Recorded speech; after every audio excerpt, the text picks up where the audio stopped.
പ്രപഞ്ചത്തിലെ ഒരു റീജിയൻ നിങ്ങൾ കൺസിഡർ ചെയ്യുക. ആ റീജിയൻ്റെ ഗ്രാവിറ്റേഷണൽ ഫോഴ്സ് വളരെ കൂടുതലാണ്. അതായത് പ്രപഞ്ചത്തിൽ ഏറ്റവും വേഗതയിൽ സഞ്ചരിക്കാൻ കഴിയുന്ന ലൈറ്റ് അതിലൂടെ സഞ്ചരിക്കുകയാണെങ്കിൽ, അല്ലെങ്കിൽ അതിൻ്റെ അടുത്തുകൂടി സഞ്ചരിക്കുകയാണെങ്കിൽ അതിനെപ്പോലും വലിച്ചെടുക്കാൻ കഴിയുന്ന അത്രയും പവർഫുള്ളായ ഒരു ഗ്രാവിറ്റേഷണൽ ഫോഴ്സ് അതിനുണ്ട് എങ്കിൽ അതിനെ വിളിക്കുന്ന പേരാണ് ബ്ലാക്ക് ഹോൾ.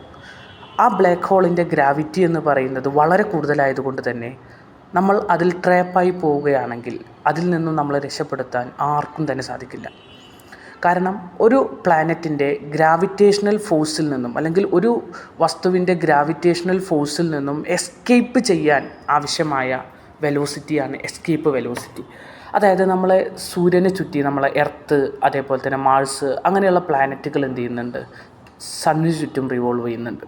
ആ സണ്ണിൻ്റെ ഗ്രാവിറ്റേഷണൽ ഫോഴ്സ് കൊണ്ടാണ് ഒബ്ജക്റ്റുകൾ അതിൽ ട്രാപ്പായി പോകുന്നത്. അപ്പോൾ ഈ ഗ്രാവിറ്റേഷണൽ ഫോഴ്സിൽ നിന്നും എർത്തിന് അല്ലെങ്കിൽ മറ്റ് പ്ലാനറ്റ്സുകൾക്ക് എസ്കേപ്പ് ചെയ്യണമെങ്കിൽ ഒരു മിനിമം വെലോസിറ്റി വേണം. അതിനെയാണ് നമ്മൾ എസ്കേപ്പ് വെലോസിറ്റി എന്ന് പറയുക. എന്നാൽ നമ്മളെ ബ്ലാക്ക് ഹോളിൻ്റെ കേസിൽ ആ ബ്ലാക്ക് ഹോളിൻ്റെ ഗ്രാവിറ്റേഷണൽ പുള്ളിൽ നിന്നും എസ്കേപ്പ് ചെയ്യണമെങ്കിൽ ലൈറ്റിനേക്കാൾ കൂടിയ വെലോസിറ്റി ആവശ്യമാണ്. പ്രപഞ്ചത്തിൽ ഏറ്റവും വേഗതയിൽ സഞ്ചരിക്കുന്ന ഒരു വസ്തുവാണ് ലൈറ്റ്. അതിനേക്കാൾ വേഗതയിൽ സഞ്ചരിക്കുക എന്ന് പറയുന്നത് തീർത്തും അസാധ്യമാണ്. അതിനാൽ ബ്ലാക്ക് ഹോളിൽ ട്രാപ്പായി പോയാൽ പിന്നീട് ഒരിക്കലും അതിൽ നിന്ന് നമുക്ക് രക്ഷപ്പെടാൻ സാധിക്കുന്നതല്ല.